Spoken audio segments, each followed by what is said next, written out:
हो, कुंभरास. हा, नक्षत्र नक्षत्र धनिष्ठा 9-10 पर्यंत आणि मग शततारका. म्हणजे आता चालू नक्षत्र शततारका येईल, बरोबर आहे. बरोबर.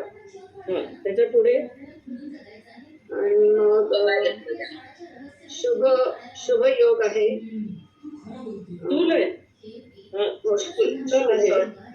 शुभ योग आहे. पुढे करण करण दैत्य कौलव, राईट. एका ओळीत सरळ जा, म्हणजे चुकायला होणार नाही. दिवाकरण दिवाकरण बाल आणि मग आता कौलव चालू आहे. बरोबर.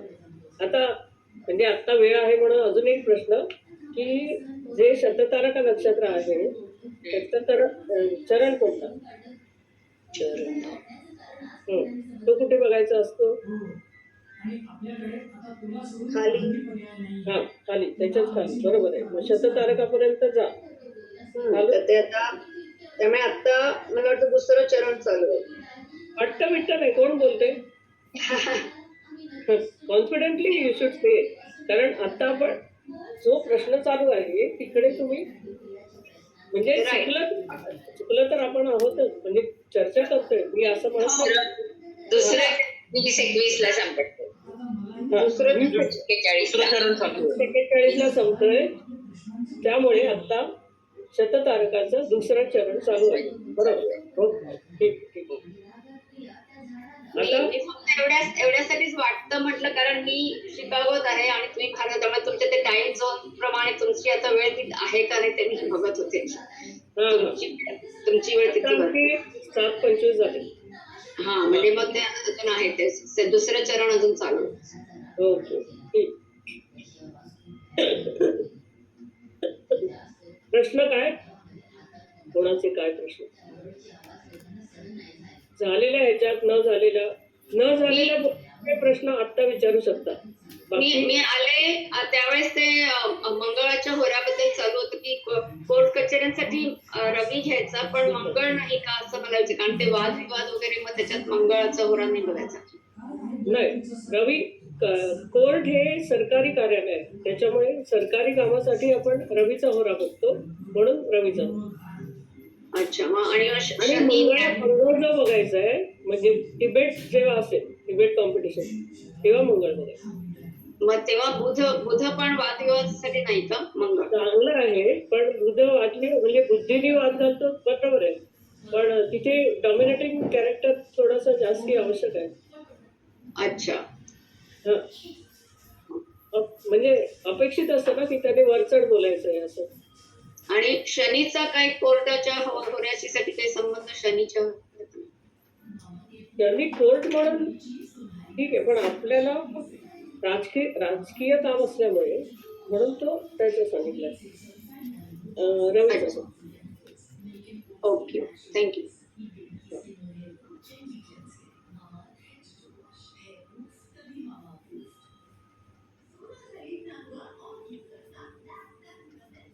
आणखीन होऱ्याचा उपयोग आपण पुढे बघणार जेव्हा तो विषय येईल तेव्हा. पण गेल्या वेळेसचा ग्रह उच्चीचा होणं हा कोणी विचारलेला प्रश्न मी टाकला होता लगेचच त्याचं उत्तर.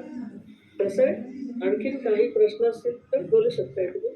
अदरवाईज 7:30 झाले. कविता हे घेऊन प्रार्थना घेऊन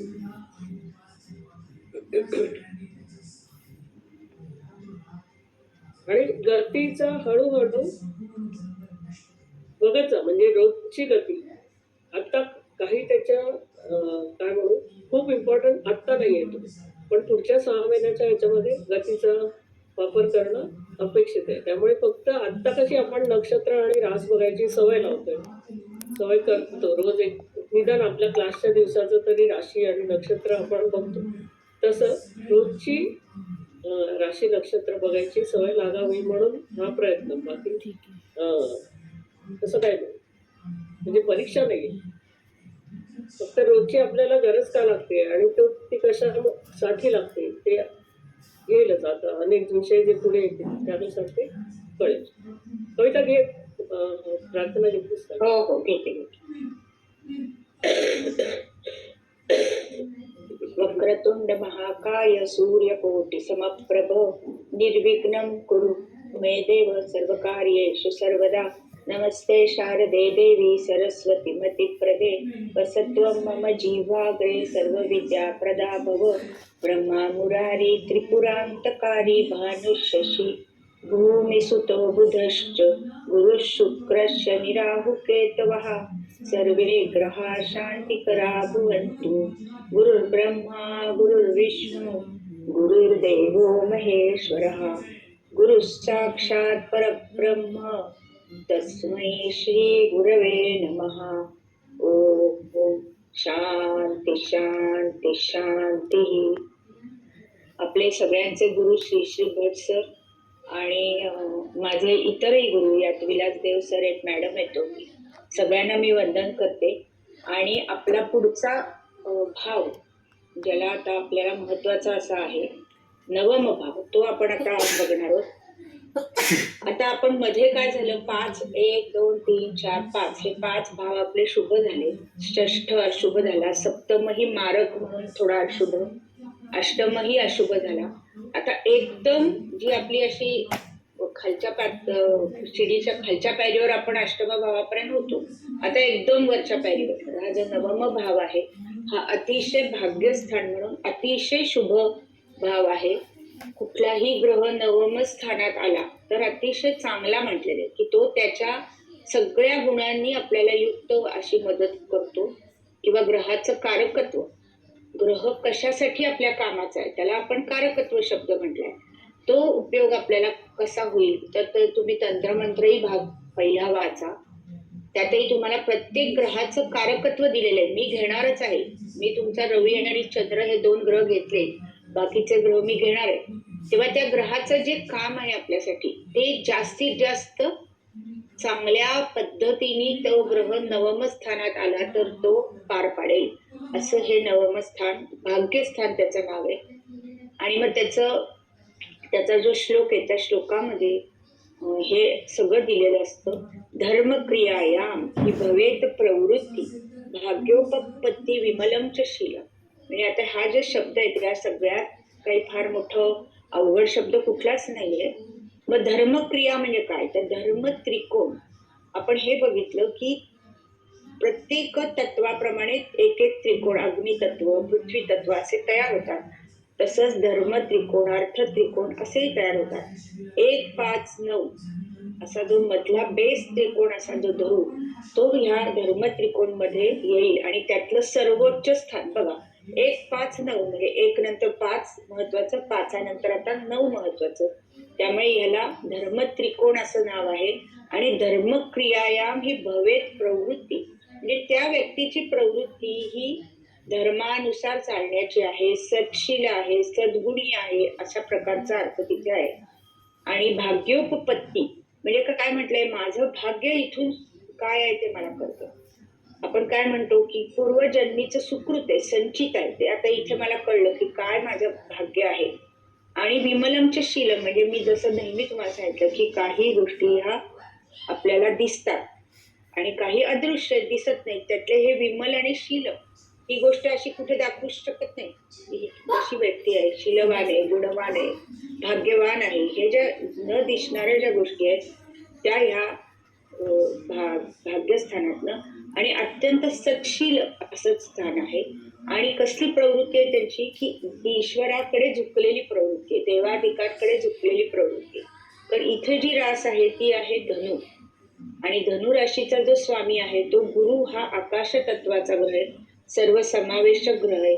त्यामुळे इथे दोन्हीचं कॉम्बिनेशन म्हणजे हे स्थानही महत्वाचं आणि गुरुचं पहिलं स्थान. आता गुरुचं पुढचं स्थान परत येईल, मीन रास मॅडमही शिकवतील. आणि सगळ्यात शेवटची म्हणून आपली मोक्षाची रास अशी पण गुरुकडेच आहे. तर या गुरुच्या राशीकडे ज्या ज्या गोष्टी आहेत त्यामध्ये पहिलं शिक्षण आहे. आता इथे जे शिक्षण पाहिजे आपण आता एक छोटं शिक्षण, आपण त्याला नाव काय दिलं की आईकडून वदंती विद्या वदनी सुखाने म्हणजे आईच्या मुखातून जननी सुखाने, आईच्या मुखातून मिळालेलं शिक्षण हे प्राथमिक म्हणून आपण चतुर्थात धरू. त्याच्यानंतर पंचम हे महत्वाचं शिक्षणाचं स्थान आहे. तिथे आपण महाविद्यालयीन पर्यंतचं शिक्षण सुद्धा बघायला हरकत नाही किंवा उच्च महाविद्यालय सुद्धा पंचमातनं पाहायला हरकत नाही. पण त्याच्या पुढची जी डॉक्टरेट सारखी पदवी आहे ती पदवी मात्र आपल्याला ह्या नवम स्थानातनं पाहिजे. म्हणजे हायेस्ट त्याच्या विषयातलं जास्तीत जास्त लौकिक अर्थाचं असं शिक्षण हे ह्या नवमातनं पाहिजे.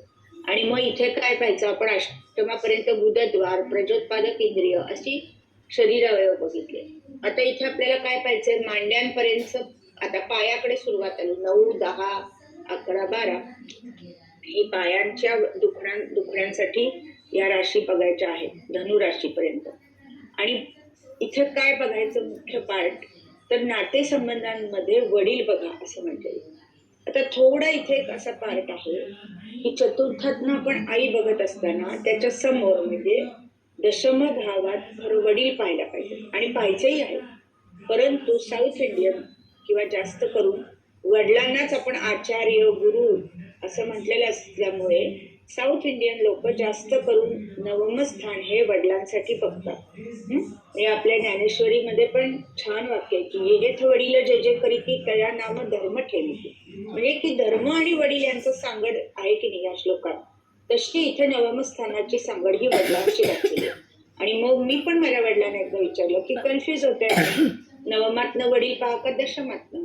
तर त्यांनी मला इतकं छान उत्तर दिलं की वडिलांचं भाग्य नवमातनं बघा आणि वडिलांचं कर्म हे दशमातनं बघा. म्हणजे की आपल्याला जे पूर्वसंचित म्हणून आपण वडिलांचं सुख जे म्हणू ते सगळं आपण नवमातनं पाहू. पण त्यांचं कार्यकर्तृत्व त्यांची नोकरी किंवा त्यांचं सामाजिक स्थान हे आपण दशमातनं बघायचं. त्यामुळे आपल्याला वडिलांसाठी नवम आणि दशम असे दोन्हीही भाव पाहिजे. मग अजून काय नातेसंबंध इतर पाहिजे बघा काय लिहिलंय पौत्र. पौत्र म्हणजे काय आता पतवंड बरोबर ना मॅडम मला वाटतं नाही पुत्र पौत्र म्हणजे नातवंड. हा नातवंडांपर्यंत. तर कारण आता असं आहे की आपण पंचमातनं मुलं पाहिली आणि पंचमापासून पंचम आलं म्हणजे ही मुलांची मुलं म्हणून नातवंडांपर्यंत आपण हा भाव पाहायचा आहे. आणि साधारण 60च्या पुढे सगळ्यांना नातवंडांचा योग आहे का हे बघायचं असतं. तेव्हा आपल्याला हा नवम भाव बघायचा आहे. मग त्याच वेळी काय करायचंय ते तीर्थयात्रा करायच्या की एक संसारात थोडासा माणसाला वेळ मिळतोय मग हा नवम भाव आता आपला लागू पडायला लागला.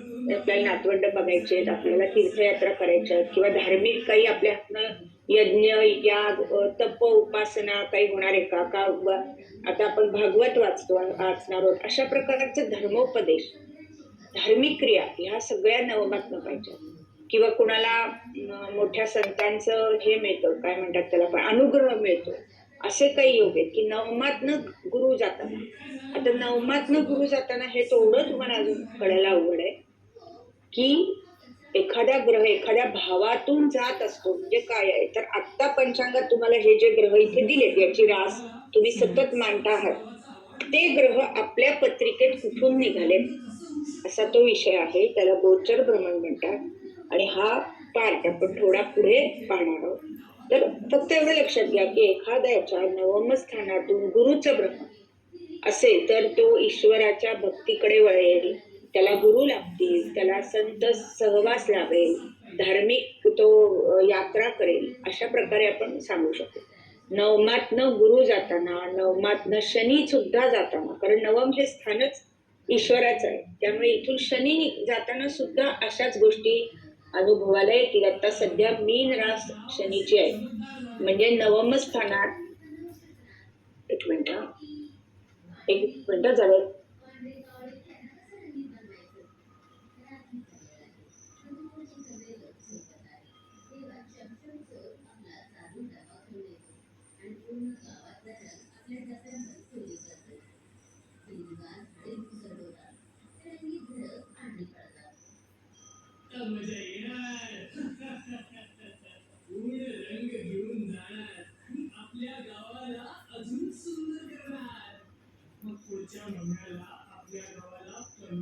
तर आपण काय बोलत होतो की मीन राशीचा जो शनी आहे तर मीन राश याची नवम स्थानी आहे असं म्हणजे लग्न कर्क असेल एखाद्याचं, तर आता त्याच्या नवमातून शनी भ्रमण चाललंय, मग ते विशेष आहे. नवमातून गुरु भ्रमण चाललंय, ते विशेष आहे. अशा गोष्टी जेव्हा आपण पाहू की नवम स्थानातलं गुरुचं भ्रमण आहे, शनीचं भ्रमण आहे, तेव्हा काय होईल? नवमातून गुरु निघालाय. गुरु हा आकाश तत्वाचा ग्रह आहे. ह्यातलं काय काय घडेल? या एवढ्या गोष्टी मी दिल्या, त्यातलं काहीतरी घडेल. माझ्या वडिलांचा मान सन्मान होईल, त्यांना चांगली पदवी, चांगली पदकं मिळतील, किंवा मला चांगले गुरु लागतील, मला एखाद्याचा अनुग्रह लाभेल, किंवा मला नातवंड होतील. इथपर्यंत सगळ्या गोष्टी नवमातून गुरुचं भ्रमण होताना घडेल.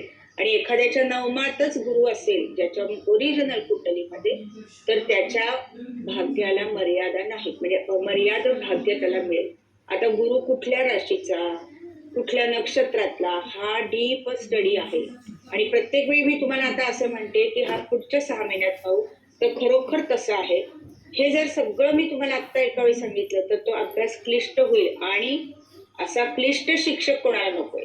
म्हणून आपण नक्की थोडं थांबू आणि आपण हे बघणार आहोत की गुरुची कोणती रास असताना तो कसा फलदायी होईल, तो कोणत्या नक्षत्रात असेल, त्याचा नवमांश कोणता, हे सगळं आपण पाहणार. पण हे जर मी आत्ता सांगितलं तर तुम्हाला थोडं गोंधळायला होईल.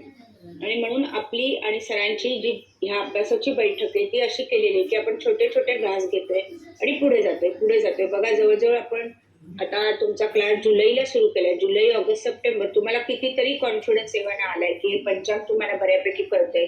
कुठलेही प्रश्न घातले तरी तुम्ही उत्तर देऊ शकता. कशा प्रकारे हे ग्रहांचं भ्रमण, ग्रहांचे योग एकमेकातले, हळूहळू आपण महादशा, मॅडम गणिताच्या अंगाने घेतील पण फलिताच्या अंगाने आपण महादशा कशा पाहिजे हे सगळं हळूहळू बघणार. आता इथे जे अजून एक आपण नातेसंबंध दिलाय की जोडीदाराची भावंड आहेत, तर ती सुद्धा बघा, जोडीदार हा सप्तमातनं पाहिजे, हो की नाही? जोडीदार म्हणजे पती किंवा पत्नी, आणि त्याची भावंड म्हणजे सप्तमापासून 3रं म्हणजे मेवणा मेवणी, अशा प्रकारचे जे काही त्रास असतील, योग असतील, काही त्यांच्याबरोबर बिझनेस आहे, त्यांना पैसे उधार दिले, ते ह्या नवम स्थानातून आपण पाहणार आहोत. अशा प्रकारे हे एक अतिशय चांगल्या गुणांचं स्थान आहे. इथे काय आहे? व्यापकता.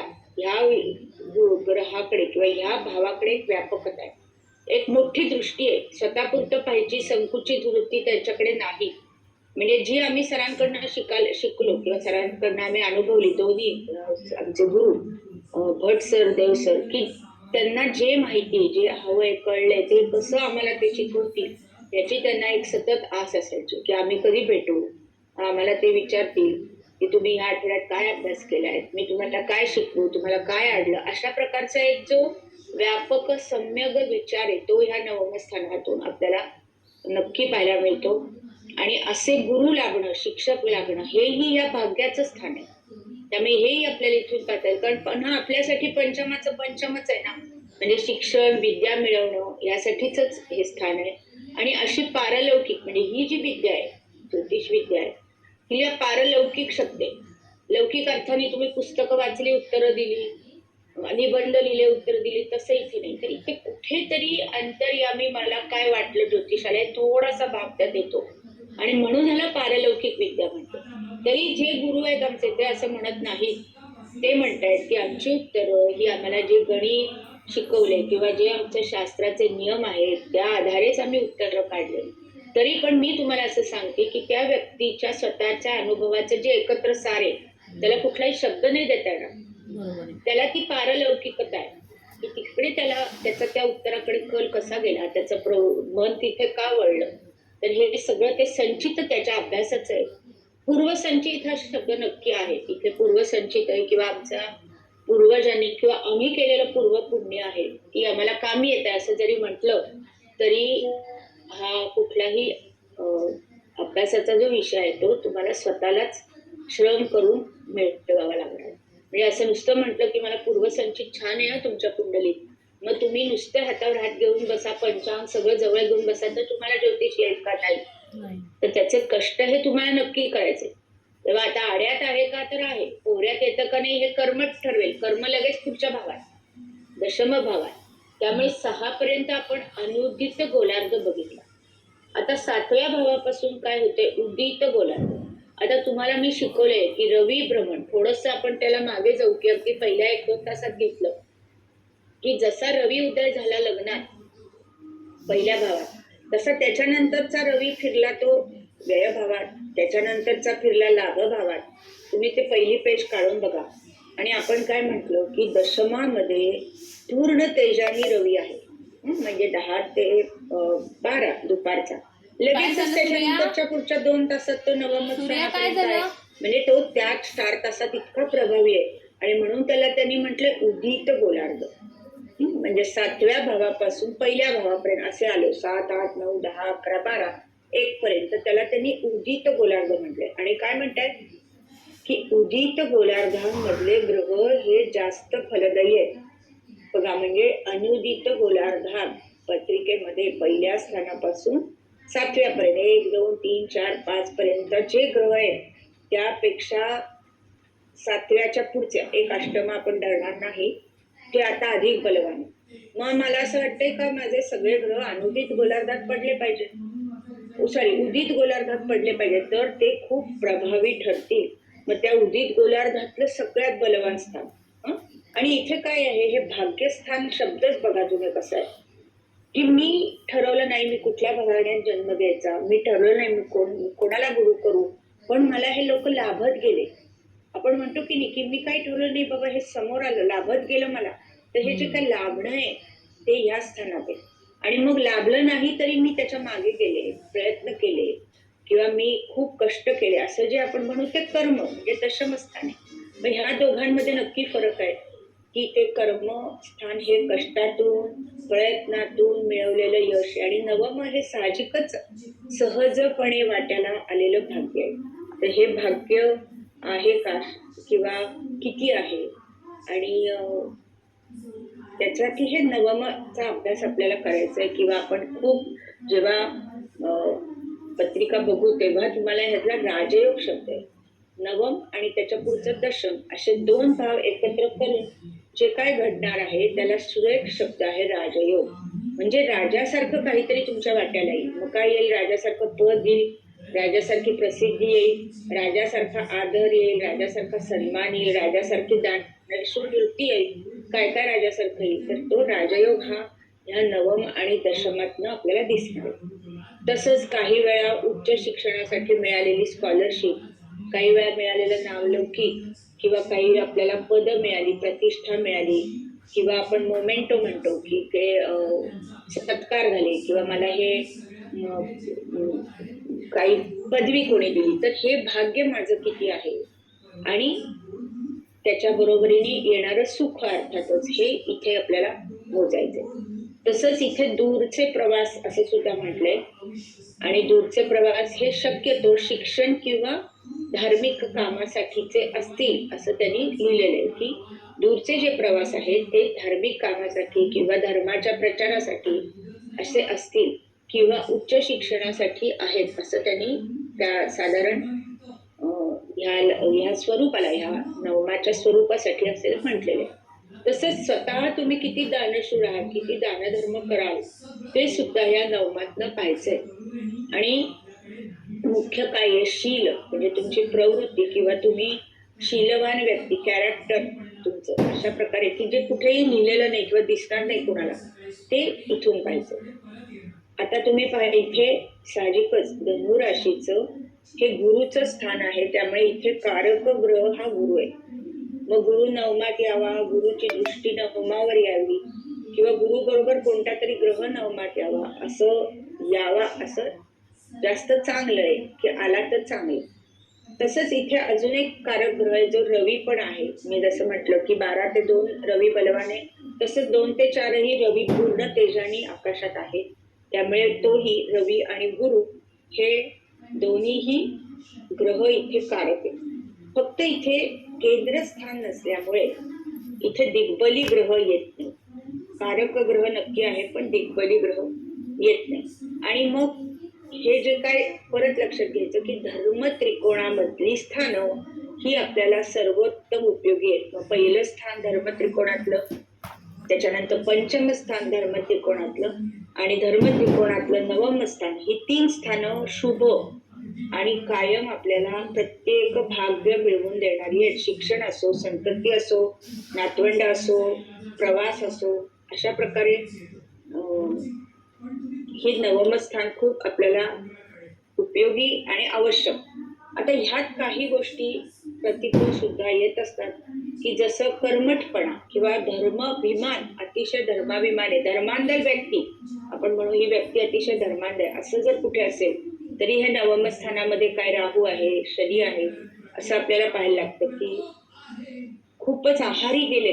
आहारी, तुम्हाला माहिती आहे की इस्कॉन आणि हे जी मंडळ किंवा संस्था आहेत त्यांच्या लोक इतके आहारी जातात की आपला अख्खा पगार देतील किंवा वर्षाचा आपलं इन्कम त्यांना देतील. अशा प्रकारे आई वडिलांना चिंता आहे, त्या व्यक्तीला स्वतःला काही नाही, तो त्या ह्याच्यात गुंतलेला आहे, पण आई वडिलांना चिंता आहे की हा काहीच करत नाही आणि तिकडेच आहे, सगळा वेळ वाहून घेतलंय. असे लोक, असे काही प्रतिकूल गोष्टी सुद्धा आपल्याला इथून पाहायची वेळ येते. आणि मग जो नवमाचा स्वामी किंवा त्याला आता नवमेश म्हटलंय, किंवा नवमात असलेल्या राशीचा स्वामी म्हणजे राशीचा मालक, तो कुठे आहे ते पाहिजे. आता जसं नवमामध्ये खूप भाग्य आहे तसं तो नवमेश म्हणजे भाग्याचा स्वामी तो कुठेतरी जाणार ना, कुंडलीत येईल तर ते तिथे तिथे त्या व्यक्तीचं भाग्य उजळत जाणार. म्हणजे आता तुम्ही बघा, भाग्येश असा जो शब्द मी वापरीन तेव्हा तुमच्या कुंडलीत भाग्यामध्ये आलेल्या राशीचा स्वामी तो कुठे आहे, तो भाग्येश आहे, तो त्याचं सत्कृत्य, त्याचा शुभ योग हा घेऊनच जाणार. मग भाग्येश सप्तमात आला तर सप्तम हे विवाहाचं स्थान आहे. मग एक वाक्य सांगायचं की विवाहानंतर भाग्योदय होईल, तर अतिशय बरोबर येईल. मग आता आपण काय पाहणार, याच्या पुढच्या भावांमध्ये भावेशही बघत जाणार. आता थोडी एक स्टेप पुढे चाललो की नुसता भावात काय आहे, नुसता भाव नको, तर तो भावेशही पाहायचाय. भाव आणि भावेश असं पाहत राहायचं.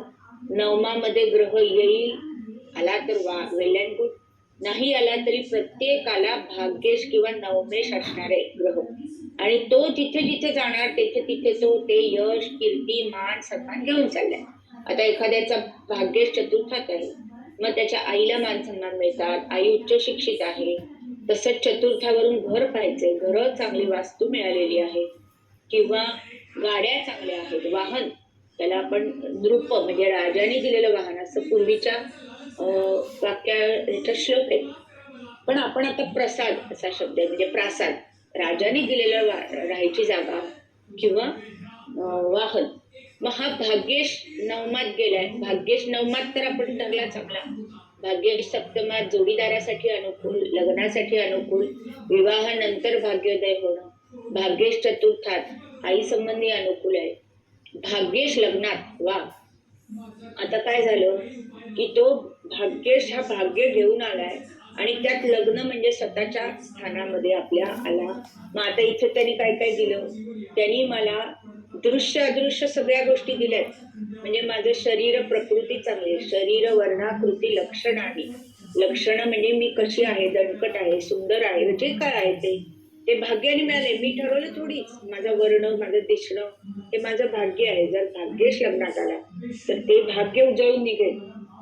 आणि काय होईल, धर्मक्रिया हे भवेत प्रवृत्ती ह्या स्थानामध्ये, आणि तिकडे काय आहे, शरीर वर्णाकृती लक्षणाने आणि यशोगुण स्थान सुखाने. आता हे यश मिळणार आहे. जर भाग्येश पहिल्या स्थानात आला ती व्यक्ती नक्की यशस्वी आहे. भाग्येश यशोगुण स्थान सुखाने. आता हे सुख आहे का नाहीये, आता कळेल की भाग्येश पहिल्या स्थानात आला तर त्या व्यक्तीला सुख लाभेल. सुख लाभेल म्हणजे काय हो, आज माझ्याकडे पैसा आहे, प्रसिद्धी आहे, पण माझा देह तर पाहिजे हे उपभोगायला, आणि मी चांगली तर पाहिजे, उभी पाहिजे, माझा मेंदू चालू पाहिजे, डोळे चालू पाहिजे. तर हे आपले अवयव आपल्याला कधी साथ देतील, जर भाग्येश लग्नी आला तर तो अतिशय चांगला आहे. आता हाच जर भाग्येश अष्टमात आला, तुम्ही बघा त्या भावेश म्हणून पाहिजे. आता अष्टम हे असंही प्रतिकूल स्थान आहे, परंतु भाग्याचे जे शुभ गुण आहेत ते तिथे गेले अष्टमात, बरोबर. मग भाग्याचे शुभ गुण घेऊन भाग्य तिथे अष्टमात गेलं, थोडी उणीव नक्की आहे भाग्यामध्ये, उणीव नक्की आहे की जो भाग्येश लग्नात जाऊन जास्ती चांगला होईल तसा न होता तो भाग्येश आता अष्टमात आला, तो उणीव घेऊन आला, पण अष्टमाचं काम त्यांनी सुधारून दिलं. असं लक्षात घ्या की आपण जे बघितलं की जिथे आपल्याला पुरलेलं धन आहे, अचानक मिळालेले पैसे आहेत, अशा काही गोष्टी त्या भाग्याने मिळतील. म्हणजे भाग्यावर मर्यादा आली तरी पण कुठेही तरी थोडं तरी तो चांगलं अष्टमात किंवा मृत्यूवर विजय असं आपण म्हणू. म्हणजे आपण म्हणू मृत्यू समय यातना देईल पण मृत्यू नाही देणार जर भाग्येश तिथे आला तर. अशा प्रकारे खूप एकट्या भाग्येशाचा अभ्यास केला तरी आपल्याला सध्या सुरुवातीला तुम्हाला खूप सुटेल पत्रिका चांगल्या. कारण काय आपल्याला एकदम कन्फ्युजन होतं की मी कुठे कुठे बघू. जेव्हा एखादी पत्रिका समोर येईल मी कुठे कुठे बघू, तर आपण असं नाही करायचं. आपण ओळीच सोडवायचं. आधी लग्नेश, लग्नाचा स्वामी, मग भाग्येश, कारण हा दैव आणि संचित घेऊन येईल. मी काही करत नाहीये पण माझं दैवानी सगळं चांगलंच चाललंय असं म्हणू किंवा असं म्हणायची आपली विचार सरणी तरी आहे का, तर ही आपल्याला या नवमातनं दिसेल. आता अजून एक दोन गोष्टी इथे दिल्यात. सार्वजनिक जीवनातील प्रतिष्ठा. मी जसं तुम्हाला म्हटलं की शील, ज्याचं चांगलं शील आहे त्याला ही प्रतिष्ठा नक्की लाभेल. थोड्या गोष्टी म्हणजे सूचक स्वप्न. आता हा स्वप्न जो योग आहे तो एक पुस्तक माझ्याकडे मिळालंय मला की ज्याच्यातनं त्या स्वप्नांचा अर्थ काय आहे असं त्यांनी उलगडून दाखवलंय. पण आपण सुरुवातीला या स्वप्न ह्या विषयाकडे जास्त नाही जाणार आहोत. पण एवढं लक्षात ठेवा की काहींना जर अशी सूचक स्वप्न पडत असतील किंवा पुढे होणारी चांगली घटना काही ना काही कारणाने जाणवत असेल तर त्याला त्याचं हे भाग्यस्थान हे बलवान आहे असं म्हणायला हरकत नाही. आता हे दिव्य ज्ञान आणि दृष्टांत हे काय आहे, तर दृष्टांत किंवा दिव्य ज्ञान म्हणजे माझ्या स्वतःच्या कपॅसिटीच्या पलीकडलं काहीतरी असं जे मला कळलं जाणवलं त्याला आपण दिव्य ज्ञान म्हणतात किंवा दृष्टांत आहे असं म्हणू. तर ह्याही गोष्टी या नवमातनं म्हणजे ह्या भाग्यस्थानातनं पाहायच्या आहेत.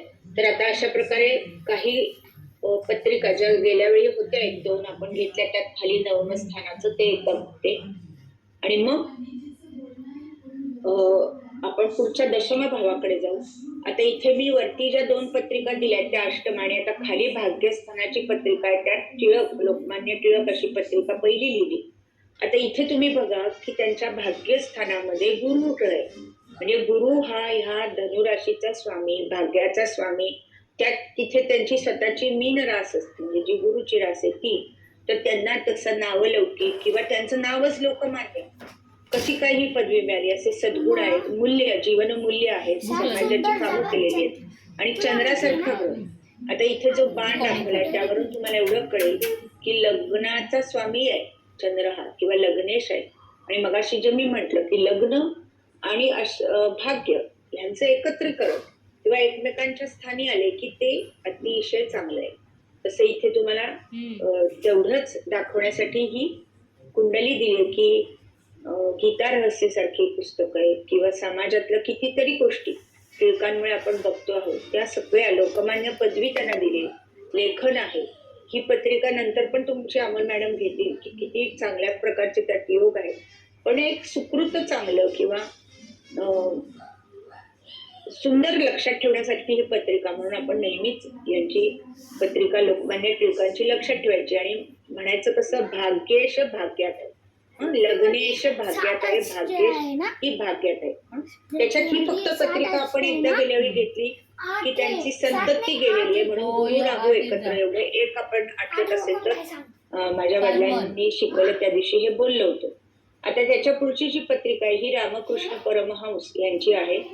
इथेही तुम्ही पहा की मी तुम्हाला म्हटलं की अध्यात्म किंवा धार्मिकता ही गुरु बरोबर शनीकडेही तेवढीच आहे. शनी ही वायुतत्वाचा ग्रह आहे, गुरु हा आकाश तत्वाचा ग्रह आहे. किंवा सर्वसामान्यांच्या ज्या जखडण वृत्तीमध्ये की पृथ्वी तत्वाची माझं मला हे हवं माझं तसं, त्याच्या व्यतिरिक्त जे काय चांगलं आहे ईश्वरासाठी आहे, धर्मासाठी आहे, समाजासाठी आहे ते दोन ग्रह गुरु शनी. तसंच रामकृष्ण परमहंसांचा जो आध्यात्मिक कल आहे तो हा भाग्यातल्या शनीमुळे वाढलेला आहे. तसंच हा जो शनी आहे तो पुन्हा तुम्ही तो बाण बघा की लग्नाचा स्वामी म्हणजे कुंभ राशीचा स्वामी शनी हा भाग्यस्थान, एवढ्यासाठी तो बाण दाखवला. आता ह्याच्यात अजून काय काय छान आहे तर यांच्या पंचमातही गुरु, पंचम स्थान आपण घेतलेलं आहे की गुरुग्रह आहे तोही म्हणजे हा जो धर्म त्रिकोण झाला 1, 5, 9 त्यामध्ये हे एवढे त्यांचे वरती 3 रवी चंद्र बुध पहिल्या भावात, पंचमात गुरु आणि नवमात शनी असे 3 लग्नात आणि हे 2 असे 5 ग्रह या धर्मस्थानामध्ये आलेले. म्हणून ही पत्रिका घेतली. आता ह्यातले बाकी बारीक सारीक बारकावे हे त्या वेळेला आपण पाहू. आणि एकदम जर पत्रिका आपण आता सोडवायला गेलो तर तुम्हाला ती अवघडही वाटणार आहे. त्यामुळे सगळं एकदम आपण आता बघणार नाही. त्या विषयापुरतं आपण या 2 पत्रिका घेतलेल्या आहेत. तर आता आपण पुढचा आपला वर्ग बघू. त्याआधी एक म्हणजे बोला. मॅडम एक प्रश्न आहे. तुम्ही थोड्या वेळी पूर्वी म्हणाला की कर्क लग्नाचं एक्झाम्पल दिलं. हो. त्याची 12 मीन राशी भाग्यस्थानात येते आणि आता शनी गोचर आहे. मग जर कोणाच्या पत्रिकामध्ये असं कर्क लग्न असेल तर त्याच्या वडिला किंवा त्याच्या वडिलांना काय म्हणजे असं त्रास असतो? बरोबर आहे. आता शनी भ्रमण कर्क लग्नाला तेवढं कर्क लग्नापुरतं म्हणजे आपल्याला तेवढंसं डीप येणार नाही. पण एक लक्षात ठेवणं की कर्क लग्नाला ते शनी भ्रमण तेवढं अनुकूल नसतं. त्यामुळे ते थोडं वडिलांच्या आरोग्यासंबंधी किंवा वडीलधारी माणसं, वडीलच धरू नका तुम्ही. आता तुमचे काका आहेत तर ते वडीलधारी माणसंच आहेत ना आपल्यासाठी. तर अशा प्रकारे त्यांच्या आरोग्याची एखादी समस्या येऊ शकेल तिकडे त्यांना. आरोग्याची येईल. त्याच्या आता किती वर्षाच्या माणसाचं तुम्ही पत्रिका बघताय? तुम्ही 15 वर्षाच्या मुलाची पत्रिका बघितली असेल तर त्याच्या वडिलांसाठी काय येईल? आरोग्य नाही येणार. तर त्याच्या वडिलांच्या ऑफिसमध्ये अडचणी येणं, बदली होणं, नोकरी सुटणं, काहीतरी वेगळा प्रकार असेल. ज्याची कुंडली बघताय त्याचं वय बघा, त्याच्याप्रमाणे त्याचे सगळे योग येतील ना त्या वेळेला. Understood madam. आणि अजून एक प्रश्न असा होता की म्हणजे थोडासा वेगळा आहे, मे बी थोडा विचित्र, पण आता बरेच लोक आता फॉरेन मध्ये असतील किंवा जे नवीन जनरेशनचे लोक ते प्रेग्नन्सीच्या वेळेस जर सिझरिन जर डॉक्टरनी रेकमेंड केलं तर ते कधी कधी टाइम रेकमेंड करतात की तुम्ही या टाइमला सीझर करा. तर म्हणजे आता 4 तास नंतरचं सीझर असेल, ओके, आणि 4 तास ते म्हणाले की आधी करा, तर येणारं जे मूल आहे त्याचं भाग्य असं चेंज होतं म्हणजे?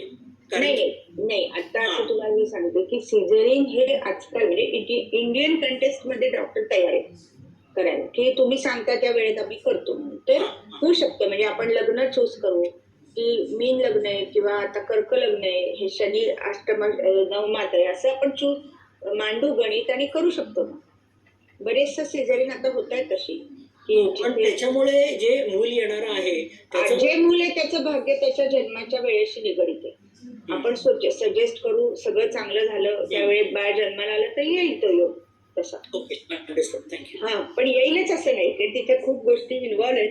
पण आजकाल डॉक्टरांनाही 2 अँगल आहेत, पैसेही तेवढेच मिळतात सिझरिन मधनं, त्यामुळे शक्यतो होतात तयार.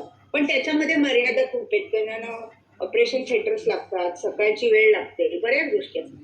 त्यात आपल्याला इथलं एखादं लग्न जे चांगलं आहे तर चांगलं लग्न ते आपण सगळं शिकत राहू की जे अष्टमात कुठला ग्रह येणार नाही, मंगळ येणार नाही, असं आपण नंतर हळूहळू बघू, करता येतं पण. अंडरस्टूड. आणि शेवटचा प्रश्न माझा असा आहे मॅम की आता हे भाग्यस्थान असल्यामुळे जर माझं भाग्य मला अनलॉक करायचं असेल, नाही तुझ्या हातात नाहीच तर म्हणजे असं राईट, तर त्याच्यासाठी मी काय मी सांगते. भाग्य हे पूर्वसंचितच म्हटलंय. ह्या स्थानाला पूर्वसंचित आहे. आता हे पूर्वसंचित हे कुठेही दृश्य आपल्याला काही दिसलं नाही की एवढं मी पुढे घेऊन आलो, पूर्वसंचित नाही दिसलं. पण माझ्या संचिताला किंवा माझ्या भाग्याला, माझ्या दैवाला जर काही प्रतिकूलता असेल तर थोडीशी मी ती अनुकूल करून घेईन की जी उपासना दिली आहे, की जे शुभचिंतन, उपासना म्हणजे काय, शुभचिंतन आहे. ते शुभचिंतन करून मी माझ्यासाठी करेन, तुमच्यासाठी पण मी करू शकते घर बसून शुभचिंतन. यातनं काहीतरी आपलं भाग्य किंवा आपलं दैव थोडस बदलता येणार आहे, कळलं? किंवा आपण त्या दिशेला म्हणजे जी काही जसं की लेफ्ट टर्न, राईट टर्न असं दिलेलं असतं, जसं पाट्या आहेत रस्त्यावरती, तशा प्रकारे आपण त्याचा वापर करू. आणि ती नक्की एक शुभचिंतन असं मी म्हणते की मी तुमच्या सगळ्या स्टुडंटसाठी सुद्धा असं चिंतन करू शकते जे ज्ञानेश्वरी मध्ये म्हटलंय ज्ञानेश्वरांनी. तर आपल्याला हे संचित बदलता येणार नाही, पण ते सुसह्य करता येण्यासाठी हा खटाटोप आहे, लक्षात ठेवा. ओके. एक विचारू मॅडम. हॅलो. तुम्ही म्हणलात की ते मागच्या वेळी अष्टम स्थान होतं की त्याच्यात शक्यतो कोणता ग्रह यायला नको, तर आता नवम स्थानामध्ये असं काही आहे का की याच्यात शक्यतो हा ग्रह कुठलाही नको, कुठे पण कोणी पण या चालेल, या पण कोणीतरी नवमामध्ये बरं का. अगदी राहू आला तरीही चालेल, कोणताही ग्रह आला तरी चालेल पण शुभ असतो तो. येऊ देतो तो, त्याचं काम त्याचं कर्म सगळं चांगल्या प्रकारेच करणार आहे. नॅचरली इंट्युएशन आणि इंटेन्शन जर फलित होत असतील तर त्याचं काय त्याचं इंट्युएशन कंटिन्युअस मिळत असतात मला काही गोष्टींसाठी, आणि त्या समोर घडताना लगेच दिसतात काही गोष्टी. हा पण ते आता असं आहे की इंट्युएशन एखादी आपल्याला ही जी एखादीची ही तुमच्याकडे जी पॉवर आहे ती पॉवर खूप सकारात्मक वापरायला तुमची बुद्धी चालली पाहिजे, एवढं लक्षात ठेवा. चालेल, आपण आता फक्त ऋषिकेश आहे का? ऋषिकेश आपला फोटो घ्यायचा एक ठरलं होतं आज. मॅडम हो हा, मग ते काय करायचं सांग सगळ्यांना जरा तेवढ्यासाठी. व्हिडिओ चालू करायला लागतील. हो व्हिडिओ चालू करा. सो आपला एक ग्रुप फोटो येईल जो आपल्या व्हॉट्सअप ग्रुपला कायम राहील, आणि आपल्याला कधी कळणार आहे की आपले सहकारी कोण होते शिकणारे, आम्हालाही लक्षात राहील. कारण आम्ही काय करायचं, डोंबिवलीत प्रत्येकाचा फॉर्म भरून घ्यायचे, त्याचा फोटो लावून घ्यायचे तिकडे, पण आता आपल्याला त्याची आवश्यकता नाही. त्यांना आपलं नाव खाली बरोबर हा, काहींचं एबीसी वगैरे आहे पण ते त्यांना आता बदलता येईल का रे लगेच येतं. लगेच नाही येणार म्हटल्याला. हा, म्हणजे ज्यांना सवय असते. हा, त्यांना येईल की खाली स्वतःच नाव यायला पाहिजे म्हणून. मला 1 2 3 4 12 अजून सगळे आपण 28 जण आहोत ना एका स्क्रीनवर होणार. म्हणजे 2 फोटो घ्यायला 2 फोटो घे, आणि जोशी पती पत्नी आहेत ते नेमके आज या धार्मिक कामालाच गेलेत, अलाहाबाद वगैरे. ते आपल्यासाठी मी त्यांना येत आमचे नमस्कार सांगा सगळ्या देवांना. त्यांचे फोटो आपण ऍड करू नंतर. अमोल मॅडम पण आज नेमक्या नाही येणार आहेत, त्यांचाही फोटो नंतर ऍड करू मग. बघ आता कसे घेशील ते फोटो सांग.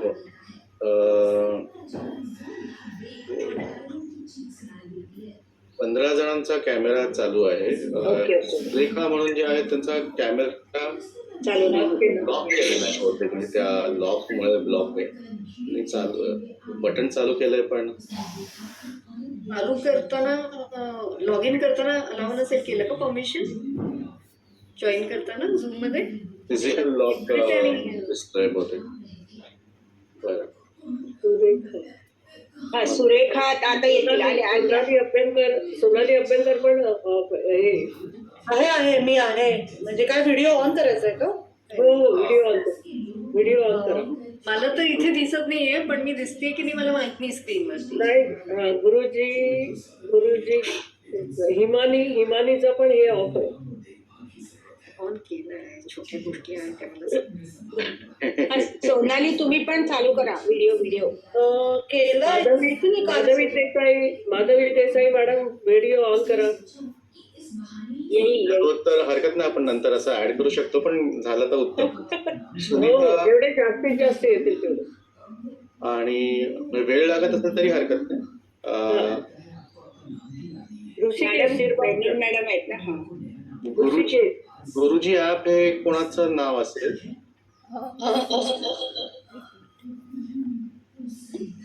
माईक बंद राहिला तरी चालेल, म्हणजे माईक बंद चालेल पण व्हिडिओ चालू. एक काढून घे तुम्ही, एक सॅम्पल. काढून घ्या. रश्मीचा आयफोन म्हणून जो आहे तो पण बंद आहे. ओके, एकच बंद आहे मध्ये राहिलाय, म्हणजे एकच सुट. 2 सुट आहेत, गुरुजी ऍप आणि रश्मी आयफोन. पण जेवढे आहे तेवढ्याच तुम्हाला. आणि कोणाचं तरी नाव एबीसी आहे. हो, ती नावं नंतर आपण करेक्ट करायलाच लागतील. काय रे भावना कुठे गेलीस तेवढ्या? आली. ऋषिकेश शिरबावकर, तुमच्या चेहऱ्यावर थोडा फक्त अंधार येतोय म्हणून मी लाईट मागे आहे म्हणून उलटे बसा.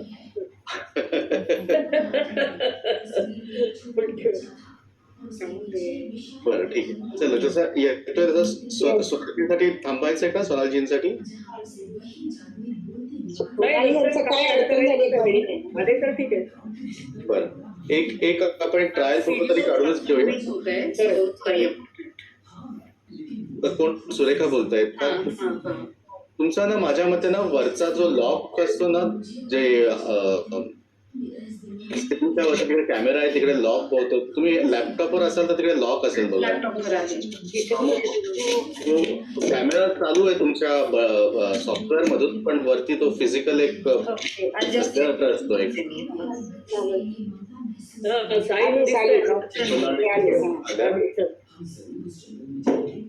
आपण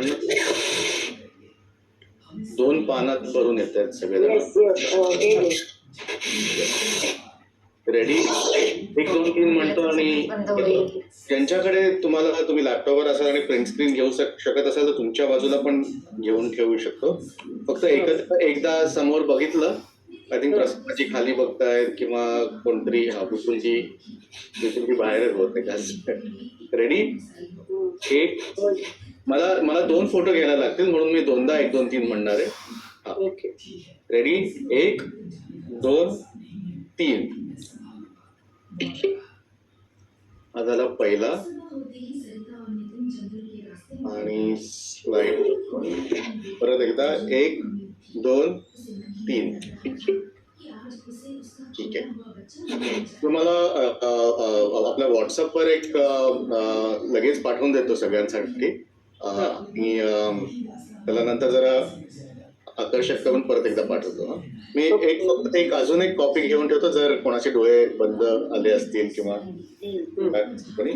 रेडी? 1 2 3. पहिला फोटो. यावेळी मंडळी जास्त आहेत आणि लहान मुलगा पण आलाय का फोटो मध्ये. 2 3. रेडी? Very good. ऋषिकेश, प्रत्यक्षाहून प्रतिमा सुंदर आहे सगळ्यांची. अगदी प्रत्यक्ष कोणालाही बघितलं नाहीये. थँक्यू. हे शाळेत करायचं तेव्हा मजा असायची, तसंच झूम वरही वेगळीच मजा आहे. खरंच छान वाटतं आणि आपल्याला नंतर आपल्याकडे नातू नारेटेड बरं वाटतं. हो हो हो हो. येस, कारण आपण सांगितलं ना की प्रत्येकाचे फॉर्म फोटो असं ट्रेडिशनल आता भरत नाही काही, त्यामुळे हा एक आपल्याकडे लागतो फोटो. हो हो. आणि मी तर एक हॉल ऑफ फेम पण करून ठेवलेलं आहे ना, त्याच्यात पण सगळ्यांचं असं एक ह्याच्यात टाकायला बरं वाटतं. आणि अजून एक सगळ्यांना सूचना करायची होती, राहिली. 2-3 वेळा आम्ही आपापसात बोललो. प्रत्येकाने आपलं नाव, पूर्ण नाव आणि जन्मतारीख ही माहिती जरा कळवा, कारण ऋषिकेश ते हे भरून घेतोय. फॉर्मचा लिंक त्याने भरलाय, तर त्याच्यामध्ये ते आवश्यक आहे. म्हणून प्रत्येकाने आपलं संपूर्ण नाव, जन्मतारीख आणि वेळ, म्हणजे जे आपण ह्याच्यासाठी वापरतो कुंडलीसाठी, ते लिहून द्या प्रत्येकाने. त्यांनी फॉर्मॅट दिलाय. जन्मस्थळ पण आलं, तिन्ही पाहिजे. हो, सांगितलं तिन्ही पाहिजे. जन्मस्थळ, जे कुंडलीसाठी आवश्यक माहिती आहे ती ऋषिकेशने त्या फॉर्मॅटमध्ये बनवली आहे, ती भरून द्या. मॅडम, हे नाव आता माझं प्रचलित नाव विद्या आहे, पण माझं ऑफिशियल विद्युल लता आहे. मग कुठलं नाव टाकू मी? नॉर्मली जे ऑफिशियल असतं ते द्यावं, निक नेम द्यायचं नसतं. नाही, म्हणजे विद्या माझ्या रोजच्या सगळेजण विद्या म्हणून ओळखतात, पण विद्युल लता सगळीकडे ऑफिशियल. मग विद्युल लता टाकू का? हो, बरोबर. 2 वेगळ्या गोष्टी, रादर 3 वेगळ्या गोष्टी आहेत म्हणूया. फोटो हा एक गोष्ट झाली, ती जी माहिती जमा करतोय ते एका फॉर्म मध्ये झालं, आणि सर्टिफिकेट ही तिसरी गोष्ट झाली. नाव मला सर्टिफिकेट मध्ये जसं पाहिजे ते मॅडम नंतर परत विचारतील. या फॉर्म मध्ये हे आपलाच एक डेटाबेस करून ठेवायला तो फॉर्म. मग फॉर्म मध्ये माझं हे नेहमीचं नाव टाकू का? म्हणजे फॉर्म मध्ये तुम्हाला नंतर पण डिटेल चेंज करायला मुभा दिलेली आहे, की जर काय चुकलं असेल, काय टायपिंग मध्ये झालं असेल तर फॉर्म कधी आपण चेंज करू शकतो. त्या फॉर्म एक आपल्या माहितीसाठी आणि आपल्या ह्याच्यासाठी करून ठेवलेलं आहे. सर्टिफिकेटचं नाव तुम्हाला जे पाहिजे ते नंतर सांगा सोनल मॅडम. बरोबर. परीक्षा द्या मग सांगा. परीक्षा द्या. आणि होय, परीक्षेच्या पेपरवरती पूर्ण नाव द्यावा. हा, ते पण एक आहे. तेव्हा उत्तर म्हणजे बरोबर. परीक्षेला वेळ आहे अजून ना, पण जानेवारीमध्ये असणार ना. Yes yes. जानेवारी. चालेल चालेल, ठीक आहे सोनल मॅडम. आता तुमच्या राशीचा मला वाटतं मी सोडून सगळ्यांचाच फोटो आला ना. कोण बोलतोय? सुरेखा ना. तुम्ही मला वेगळा पाठवा मॅडम हा, ते मॅडमचा पासपोर्ट साईज पाठवू. हो, कारण होतं काय ना, नाही म्हटलं तरी थोड्याचा सगळ्यांचा पुढे मागे कोणी लहान कोणी मोठं, तर मला ते ऍडजस्ट करीनच. तो आत्ताचा एक हे फक्त सगळ्यांच्या माहितीसाठी पाठवून देतो, कोणाचा आला कोणाचा नाही बघायला, पण आपण नंतर ऍडजस्ट करू शकतो. ठीक आहे, चालेल. धन्यवाद धन्यवाद ऋषिकेश सर. थँक्स. ठीक आहे, आता आपण कुंभेकडे वळू. आज प्राजक्ता जोशी ऍबसेंट आहे बरं का, माझी मैत्रीण ती, पण ती जरा हळद होते फोटो, ती नाही आज जॉईन झाली. तिचा पण पाठवायला सांगा ना. हा, नंतर ऍड करतील. आपला 3 इडियट्स मधला सिनेमा मधला कसा ऍड करतो ना आमिर खान, हा, तसं करा. तसं आपण ऍड करू शकतो. सांगते मी तिला, सांगते. येस येस, जरूर जरूर. छान वाटलं सगळ्यांना बघून.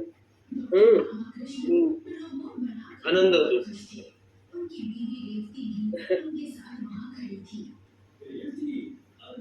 काय नमस्कार. श्री गणेशाय नमः.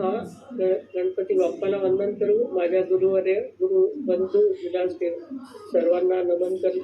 आपण आपला आजचा वर्ग सुरू करू. कुंभ रास ही गेल्या वेळेस आपण शनीचीच असलेली मकर रास पाहिली, आता शनीचीच असलेली कुंभ रास बघणार.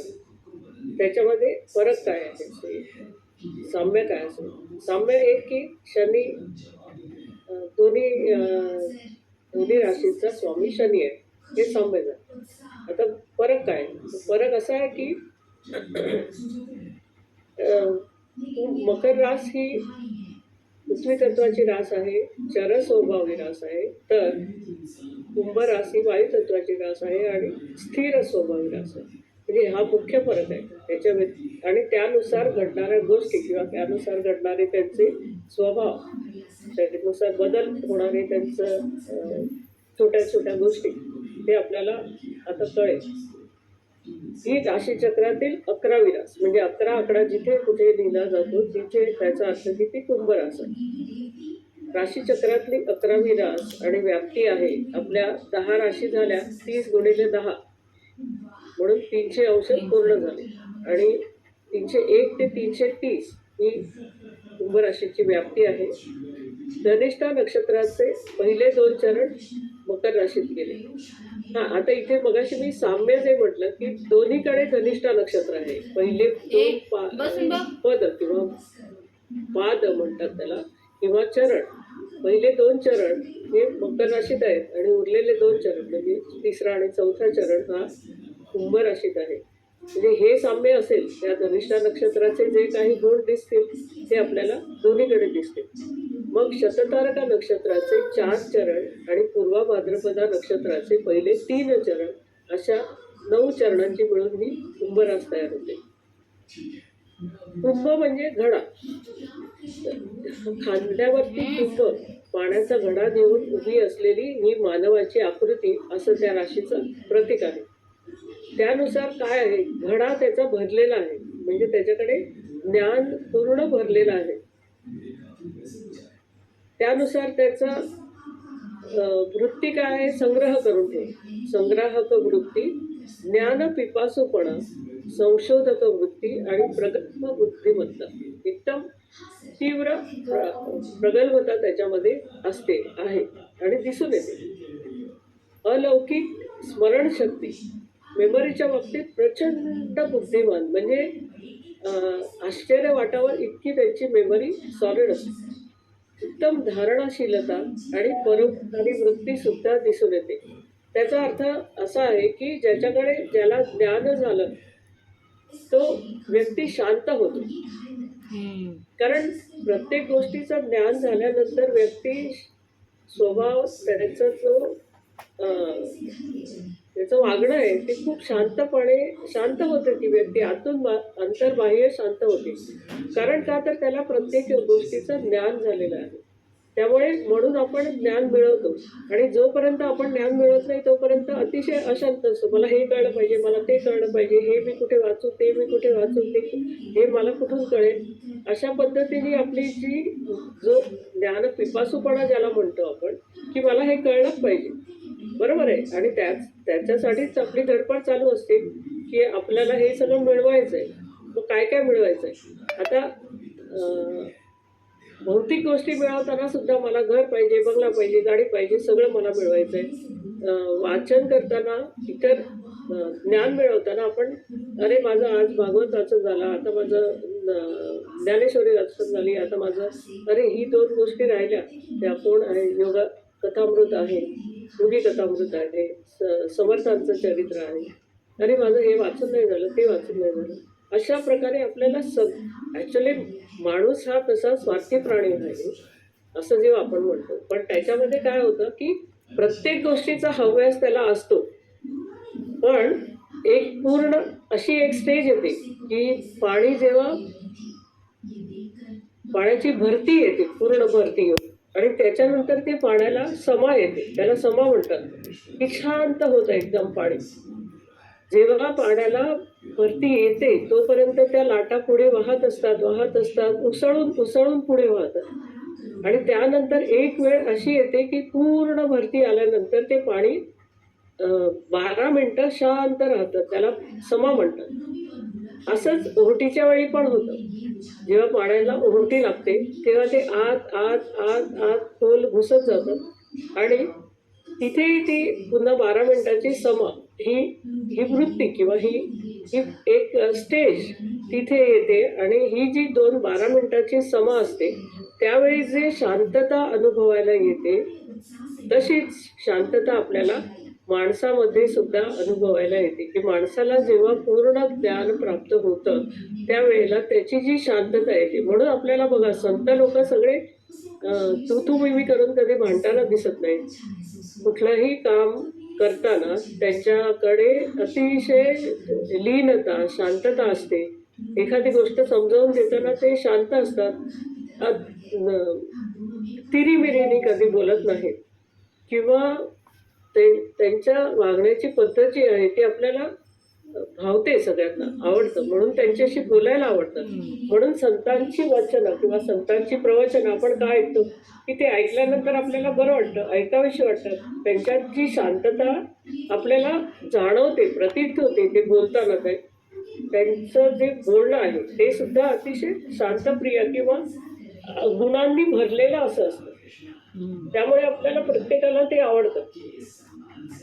जर एखादी व्यक्ती भांडत असेल तर तिथे आपण फार काळ रमत नाही किंवा काय हे ना समजत नाही तर किती भांडतायत, किती घाणेरडे शब्द वापरतायत, असं जेव्हा आपल्या उद्विग्नता येते आपल्याला एखाद्याचं बोलणं ऐकताना, तर नेमकं उलट स्थिती या संतांच्या बोलण्यामध्ये असते.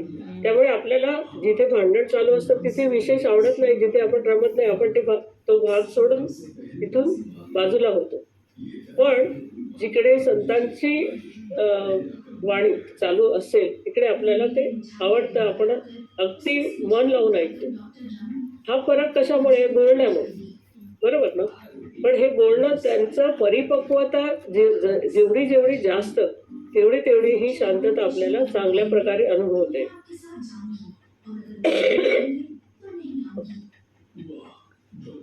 तर ही धारणशीलता आणि परोपकारी वृत्ती त्यांच्यामध्ये असलेले हे श्रेष्ठ गुणधर्म आहेत.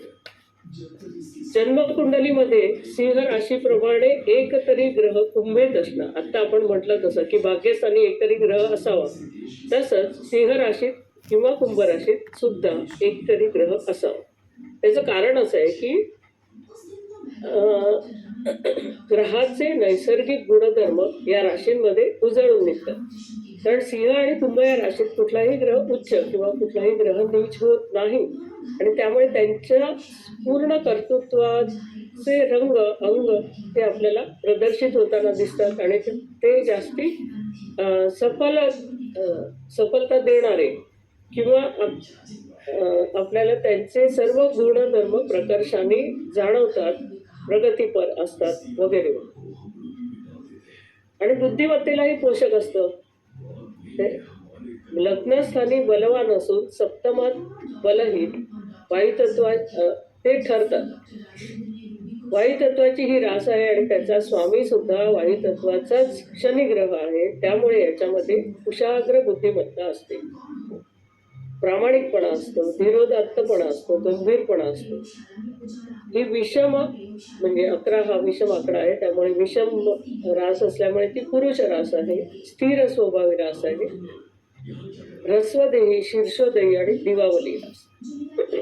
प्रसावतेमध्ये मात्र ही वंध्या रास आहे. राशीची दिशा पश्चिम, कारण ही खाली शनीची रास असल्यामुळे ही पश्चिमेकडे येते. त्याचा शारीरिक ठेवण कशी असते? उंच, मजबूत, गोल चेहरा, तपकिरी केस, तपकिरी म्हणजे साधारण ब्राऊन शेड असलेले, जे की काळे नसतात. डोळे काहीसे खोल गेलेले असतात आणि दातही काहीसे खराब किंवा पुढे आलेले. मकरेत सुद्धा सांगितलंय की शनीमुळे शनीप्रधान व्यक्तीचे दात खराब असतात किंवा पुढे आलेले असतात आणि पुढचे 2 दात स्पेसिफिकली मोठे दिसतात. प्रसन्न पण गंभीर असं हे व्यक्तिमत्व आहे. अत्यंत साधेपणाची आवड. मी जेव्हा तुळेचं वर्णन केलं होतं की तुळेची स्त्री जर दूध आणायला गेली तरी ती त्याच पेहरावामध्ये लग्न सुद्धा अटेंड करू शकते, इतक्या नीटनेटकेपणाने ती जाते. व्हेरॅज की कुंभेची व्यक्ती मात्र लग्न कार्याला गेली तरी ती आता दूध भाजीपाला आणायला गेली अशा थाटातच राहते, कारण त्यांना अत्यंत साधेपणाने राहायला आवडतं. म्हणजे तेच त्यांचं लायकिंग असतं, त्यामुळे ते घरात काय बाहेर काय ते तसेच राहतात. शृंगार साधनं त्यांना आवडत नाही. थोडक्यात स्वभाव कसा असतो मगाशी आपण थोडंसं वर्णन केलं, पण स्पेसिफिक स्वभाव बघायला गेलं तर नम्र, परिपक्व, सहनशील, सुरक्षित, शांत, कल्पक, स्थिर आणि सुस्वभावी, बुद्धिवादी, विद्याभिलाषी, विद्या कशाही प्रकारे त्यांना विद्या ग्रहण करणं, ज्ञान शिकणं हे त्यांना आवडतं. आणि अतिशय उत्तम दातृत्व देणं हा जो गुण आहे तो त्यांच्याकडे खूप अधिक प्रमाणात दिसून येतो. पण काहीसे निराशावादी आणि संन्यस्त असतात. त्याच न्यायाने म्हणा ती स्पष्ट वक्ती सुद्धा असतात. त्यामुळे काहीसे कठोर वाटण्याची शक्यता असते, कारण सगळ्यांना स्पष्ट बोलायला आवडत नाही. त्यामुळे ते थोडंसं बोलणं त्यांचं कठोर वाटू शकतं. पण मनात काही नसतं अशा वेळी सुद्धा कठोर, खरं बोललेलं कठोर वाटतं. हा मुख्य मुद्दा आहे. 3ही राशी वायुतत्वाच्या मिथुन, तुळ आणि कुंभ या 3ही वायुतत्वाच्या राशी आहेत. त्यातली ही शेवटची राशी त्या आणि 3ही मानवी राशी आहे. त्यामुळे त्यांच्याकडे बुद्धिमत्ता हा विशेष गुण या 3ही राशींमध्ये आहे, जो आपण वेळोवेळी बघितलाच की त्या बुधाच्या 2 राशी आहेत, मिथुन आणि कन्या. तर ही शनीची रास असली तरी ही अतिशय परिपक्वतेकडे झुकलेली असल्यामुळे ह्याच्यामध्ये सुद्धा ज्ञान हे काठोकाठ भरलेलं आहे. जसं की त्याचा प्रतीक त्याचं असं दाखवलं आहे की ते घडा भरलेला आहे. साधारणपणे रंग काळसर रंग असतो, गव्हाळ, प्रमाणापेक्षा जास्ती उंच. वायुतत्वाच्या राशी ह्या उंच असतात इतर राशींपेक्षा. उंची मुख्यतः पायात जास्ती असते. काही जण पायाची बाजू कमी आणि पाठीचा भाग जास्ती असतो. तो साधारणपणे तो वृश्चिकेचा ठेवण राहते. पण वायुतत्वाच्या राशी आणि अग्नितत्वाच्या राशी या सामान्यपणे उंच असतात. साधारणतः वातुळ शरीर असतं, कारण शनी ग्रह आहे. शांतपणा तो सुद्धा काहीसा गंभीर वाटेल असा. यांच्या दिसण्यामध्ये एक असतं की जे वय आहे त्याच्यापेक्षा ते जास्ती वयाचे दिसतात. शनिप्रधान व्यक्ती ज्या आहेत त्या वय त्यांचं 50-55 असेल तर ते 60च्या पुढे असतील असं काहीसं जाणवतं. चेहऱ्यावर पोक्तपणाचा किंवा परिपक्वतेचा भाव विशेष अधिक्यतेने दिसतो. आवडनिवडी बौद्धिक राशीनुसार त्या सारख्या आहेत की मिथुन, तुळ आणि कुंभ या बौद्धिक राशीतल्या सर्वात जास्त बुद्धिमान आणि परिपक्व अशी ही राशी आहे. सिद्धीचा वरद हस्त लाभलेल्या या न बौद्धिक क्षेत्रात काम करणं अधिक आवडतं. अतिशय कुशाग्र बुद्धिमत्ता, अचाट स्मरण शक्ती. आता इथे बुद्धिमत्ता वरिष्ठम ही त्याची देवता हनुमान आहे आणि तो बुद्धिमत्ता वरिष्ठम असा आहे. त्याच्यामुळे त्यांची जी स्मरणशक्ती हा जो प्रकार आहे तो खरोखर आश्चर्य वाटणं इतका प्रभावी दिसून येतो आपल्याला. वाचन, मनन, चिंतन या गोष्टी मनापासून आवडतात आणि त्याचमध्ये रमतात ते लोक. शनीच्या अधिपत्याखाली ही रास असून बऱ्याच बाबतीत भाग्यवान ठरू शकते. ज्ञान ही खरी त्यांची भूक असते. आयुष्यात अभ्यासासाठी कोणताही विषय त्यांना वर्ज्य नाही. कुठला नाही हा काय मला आवडत नाही, ह्याच्यात मला इंटरेस्ट नाही असं कधीही होत नाही. कारण कसंही करून ज्ञान मिळवायचं आहे. मग ह्याच्यात पण काय आहे, त्याच्यात बरं त्याच्यातली चांगली प्रत्येक गोष्टीत चांगलं आणि वाईट हे असतंच. पण त्यातली चांगली गोष्ट निवडून किंवा घेऊन ती आपल्याकडे जमा करण्याचा किंवा ठेवण्याचा किंवा देण्याचा सुद्धा त्यांना हव्यास असतो. दीर्घोद्योगी पण अतिशय निश्चयी आणि व्यवहारी आणि काटकसरी तर मकरही होती, पण हे लोक पण काटकसरी असतात. उत्तम चिकाटी, मोठ्या प्रमाणावर सोशिक वृत्ती, दूरदर्शीपणा, शिस्तप्रियता, व्यवहारीपणा आणि कोणत्याही कामाला हलका किंवा उच्च दर्जाचं न समजता कुठल्याही काम करण्यामध्ये ते सदैव तत्पर असतात आणि त्या चिकाटीने ते काम पूर्ण करतात. यांना एकाग्रताही लवकर जमते. कॉन्सन्ट्रेशन जे स्थिर असल्यामुळे. मकर ही शनीचीच राशी असली तरी ती चर स्वभावी राशी आहे, तर तिथे त्यांना जी कॉन्सन्ट्रेशन आहे ते जमत नाही, जे की कुंभ राशी व्यक्तीला अधिक चांगल्या पद्धतीने जमू शकतं. म्हणजे जे ध्यानधारणा करणं ह्याच्यासाठी जी चिकाटी लागते आणि जे कॉन्सन्ट्रेशन लागतं ते निश्चितपणे कुंभेकडे अतिशय चांगल्या प्रकारचं दिसून येतं. हे मोठी तत्वज्ञान अतिशय सहजतेने लिहिल्या पचवू शकतात. डायजेस्ट होणं, समजून घेणं हे त्यांना निश्चितपणे चांगलं जमतं. कोणत्याही संकटाचा स्वीकार करण्यासाठी, त्याचा मुकाबला करण्यासाठी अतिशय धीरोदात्तपणा जो लागतो तो ह्यांच्याकडे असतो. स्वतःहून कोणालाही त्रास देत नाही ही वृत्तीच नाही त्यांची. पण एखाद्याने दिला तरी बऱ्याच वेळा ते दुर्लक्ष पण करू शकतात. म्हणजे जाणून बुजून कोणीतरी आपल्याला त्रास देत आहे, हरकत नाही, त्याला द्यायचा आहे, त्याचा तो स्वभाव आहे, ते इग्नोर करतात.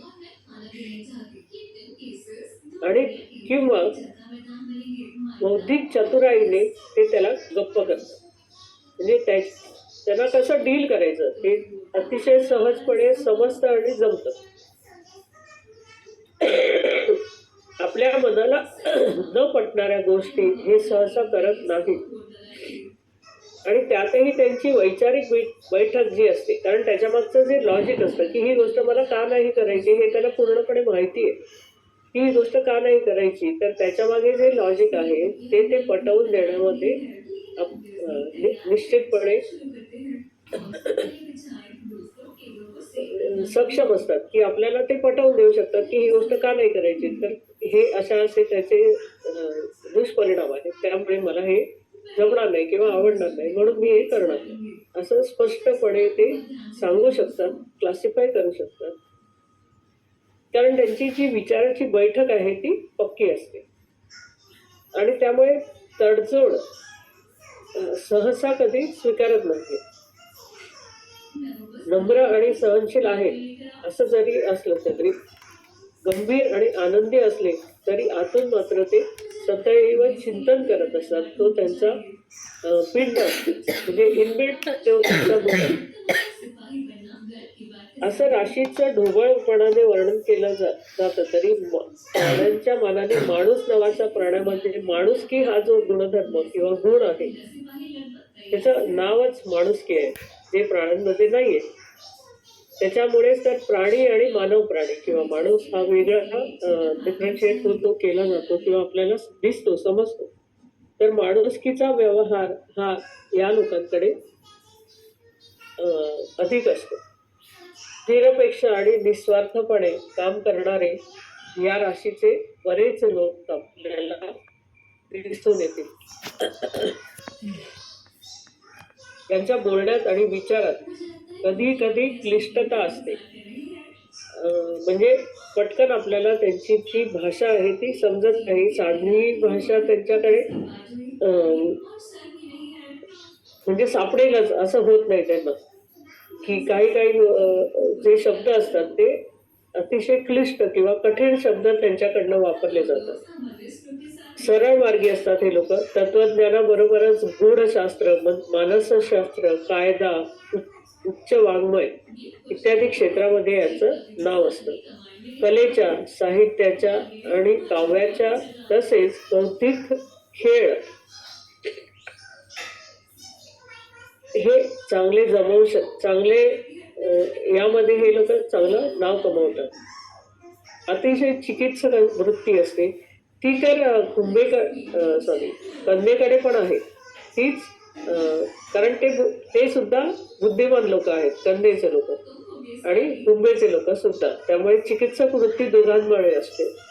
जिद्द आणि कामाची तयारी यामुळे हे यशाच्या शिखराकडे सहज आणि वेगाने जाऊ शकतात. भावना, वासना, प्रेम या सगळ्या गोष्टींवरती ते उत्तम प्रकारे संयम ठेवतात. प्रेमाचा बाजार नाही किंवा भावनांचा अतिरेकीपणा यांच्याकडनं होत नाही, दिसत नाही. आणि वासनेचा लोभ किंवा क्षोभ यांच्याकडनं कधीही होताना दिसत नाही. किंवा अतिशय हीन दर्जाची कला अभिरुची, कुठल्याही प्रकारचं जे लायकिंग आहे ते निश्चितपणे हायर कपॅसिटीकडे असणार असतं. ते म्हणजे कुठल्या तरी आलतोफालतू गोष्टी यांना रुचतच नाहीत, आवडतच नाही. सर्व ज्या चांगल्या गोष्टींचा आणि त्या पातळीवर यांची निवड केली जाते आणि त्याचा जो रसास्वाद आहे, जे त्याच्यातनं जो आनंद घ्यायचा तो हे अतिशय उत्तम प्रकारे घेऊ शकतात. अतिशय परिपक्व असं त्यांचं जीवन असतं आणि ध्येयवादामुळे उच्च विचारसरणी आणि जीवनाचा विशिष्ट तत्वज्ञानाने हे लोक भारलेले असतात. कुंभ राशीच्या लोकांमध्ये आणखीन एक महत्वाचा भाग दिसतो, तो मध्ये आधुनिक विज्ञानाशी जेवढं नातं सांगतात तेवढंच शास्त्रीय संशोधनामध्ये जितका रस घेतात तितकंच नातं, तेवढाच रस हे आध्यात्मिक गोष्टीतही घेतात आणि त्याची सांगड त्यांना चांगल्या प्रकारे घालता येतं. यावेळी हे सांगताना मला 2-4 लोक म्हणजे त्यावेळी जाणवलं की जे इंजिनिअरिंग साईडला जे लोक गेले पण आपल्याला असं वाटतं की अरे ह्या विषयात पण चांगलं बोलतोय, ह्या विषयात पण चांगलं बोलतोय, त्यांना जे टेक्निकली जी समज आलेली असते त्या एखाद्या मशिनरीची, त्यामुळे ते विज्ञानाची त्याची अतिशय उत्तम प्रकारे सांगड घालताना दिसतात. आणि म्हणून मी आध्यात्मिक क्षेत्रात जे वर किंवा चांगल्या पदाला किंवा अतिशय चांगल्या प्रकारे त्यांचे नाव झालेलं आहे, नाव लौकिक झालेले आहे, असे लोक बेसिकली इंजिनिअरिंग क्षेत्रातले, शाखेतले जास्ती दिसले मला. अगदी ताजं उदाहरण सांगायचं झालं तर परवाच मी परागबुवा रामदास यांना भेटले काही कारणाने, ते सुद्धा इंजिनियर आहेत. नंतर एक जे व्यक्ती मी तुम्हाला काही महिन्यापूर्वी त्यांची माहिती दिली, मी त्यांना नगरला भेटले होते. गव्हर्नमेंटच्या एका चांगल्या खात्यामध्ये त्यांची नोकरी वगैरे होती, पण तेवढीच त्यांची प्रगती अध्यात्मात होती.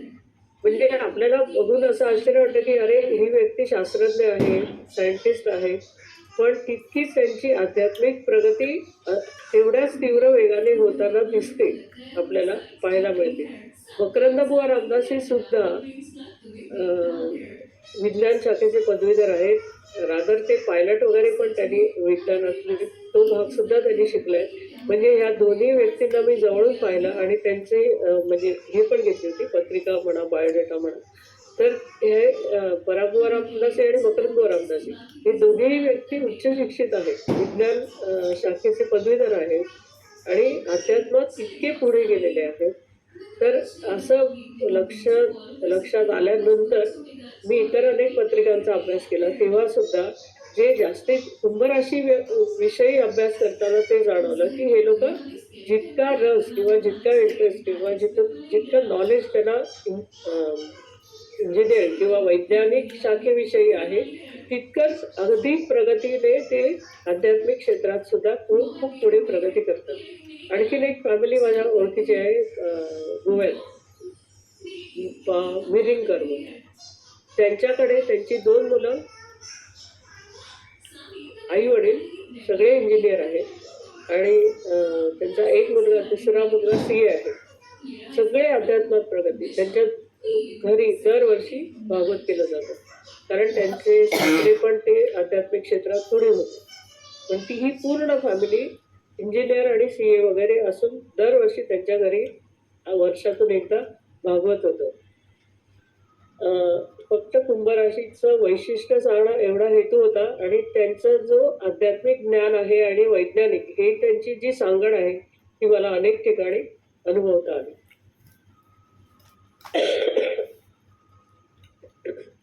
अशा रीतीने हे धर्म, अर्थ, काम आणि पुरुषार्थ प्राप्त स्वतः करतातच आणि पुढे त्याचा मोठा पुरुषार्थाच्या दिशेने प्रयत्नपूर्वक वाटचाल ते चालू ठेवतात. खाण्यापिण्याची आवड काय तर साधीच असणार ना, म्हणजे ते साधी राहणी, उच्च विचारसरणी हे जे पोट आहे आपल्याकडे तर ते ह्यांना तंतोतंत लागू पडतं. आहारामध्ये पचेल आणि त्या वेळेला जे असेल ते सहजपणे ॲक्सेप्ट करतात. फारसा कुठलाही अट्टास नसतो किंवा रुची पालट म्हणून काय वाटते ते खाल्लं असं कधी होत नाही. कारण त्यांचं तत्वज्ञान काय, जगण्यासाठी खायचंय. खाण्यासाठी जगणं हा कुठल्या राशीचा गुण आहे आणि जगण्यासाठी खाणं आणि खाण्यासाठी जगणं हे 2 जे वेगवेगळे भाग आहेत ते शनी प्रधान आणि शुक्र प्रधान व्यक्ती हे डिफरन्शिएट करतात. कारण त्यांचं तत्वज्ञान हे खायचं, जगण्यासाठी खाण्याचं, त्यामुळे जे मिनिमम लागेल तेवढंच त्यांना पुरेसं असतं. साधा आणि नेमका आहार त्यांना प्रिय असतो. आता यांच्यातले दोष काय, आपण गुणवर्णन खूप केलं, म्हणजे आहेच ते त्यामुळे केलं. आपण त्यांना नसलेले गुण चिकटवत नाही, आहेत त्यांच्याकडे. ही जीवनातील अपयश तसं त्यांना फार निराश करतं. लौकिक जीवनात आनंद घेण्यासाठी त्यांचा सहभाग तसा कमीच असतो किंवा आतून ते अव्यवहारिकपणाही वाटेल इतकं ते त्या प्रकारे प्रेझेंट होताना दिसतात आणि तत्वाच्या विरुद्ध फारसं वागू शकत नाहीत. त्यामुळे समोरच्या व्यक्ती दुखावलं जातात की मला हे पटत नाही म्हणून मी करत नाही असं म्हटलं की समोरच्याला बऱ्यापैकी दुःख होतं किंवा ते मिक्सच होत नाहीत ना, त्याच्यामुळे त्या व्यक्तींमध्ये मिक्स होऊ शकत नाहीत, त्यामुळे त्या व्यक्ती दुखावल्या जातात. ध्येयवाद असतो त्यांचा, या व्यक्तींचा जीवनाचा पुरस्कार त्या मार्गाकडे जातो आणि त्यामुळे काही धूर्त आणि सद्दुसाधू लोक या लोकांचा फायदा घेतात. अशा रीतीने मनस्वी स्वभावामुळे जो आहे तो कधी कधी अतिशय उत्तम दर्जाचा असला तरी तो दुर्गुण ठरू शकतो. कारण everything in excess is harmful, तसं होतं ते. म्हणजे अतिशय चांगला गुणधर्म आहे पण तो काही समाजात वागण्यापुरता तो त्यावेळेला तो दुर्गुण ठरू शकतो. अनासक्ती असते आणि त्यामुळे वैवाहिक जीवनात जोडीदाराशी मतभेद होण्याचं प्रमाण सुद्धा या कारणाने जास्त होऊ शकतं. त्यात म्हणून आपण म्हणजे विवाहाच्या पत्रिका का जुळवायच्या, तर शनिप्रधान व्यक्तीचं वागणं आणि शुक्रप्रधान व्यक्तीचं वागणं ह्याच्यामध्ये जो फरक आहे. पण हे एकमेकांचे जोडीदार झाले तर काय होईल, कारण एकाला भौतिक जीवनाची आवड आहे आणि एकाला भौतिक जीवनामध्ये अनासक्ती आहे. मग त्यांच्यामध्ये मुख्य वादाचा मुद्दा हाच राहील ना की तुम्हाला कशातच इंटरेस्ट नाही, तुम्हाला कशातच रस नाही. हं? बोला. ठीक आहे, चुकून झालं. मॅडम एक शंका आहे मला. म्हणजे आपण हे कुंभ राशीची एक ब्रॉड ही सगळं डिस्क्रिप्शन आहे, पण खूपशा गोष्टी आतल्या ह्याच्यावर पण म्हणजे नॉट नेसेसरी की कुंभ राशीतल्या सगळ्या व्यक्ती हेच कॅरेक्टरिस्टिक दाखवतील. म्हणजे ब्रॉडली मे बी इंटेलिजंट असतील किंवा ही जी आवड आहे की सायंटिफिक हे पण आहे, आध्यात्मिक आवड पण आहे, पण हे जे सक्ती फॉर नॉर्मल थिंग्स वगैरे हे कुंडलीतील इतर ग्रह म्हणजे शुक्र जर स्ट्रॉंग असेल त्यांच्या कुंडलीमध्ये तर हे म्हणजे हे तसं ते दोन्ही दाखवतील. म्हणजे दोन्ही याच्यामध्ये तेवढीच आवड निर्माण म्हणजे दिसू शकते आपल्याला. शुक्र सुद्धा उंचीचा आहे. आणि आता आपण त्याचं उदाहरण घेऊ की शनी, तू एक शुक्र पण आहे आणि शनी पण आहे, अशा 2-3 पत्रिका माझ्याकडे आहेत. तर तिकडे शुक्र स्वराशीचा आणि शनी उच्चीचा जुळेत म्हणून, त्यामुळे त्यांच्याकडे हे दोन्ही लॅकिंग दिसून येतं. तर त्यांना काही प्रॉब्लेम येत नाही. म्हणून म्हणजे मॅच मेकिंगसाठी आपण जेव्हा पत्रिका बघतो तेव्हा हे दोन विरुद्ध एकमेकांना पोषक आहेत की नाही ते पाहावं त्यांच्यासाठी. कारण आपण रास म्हणजे आता चंद्र काय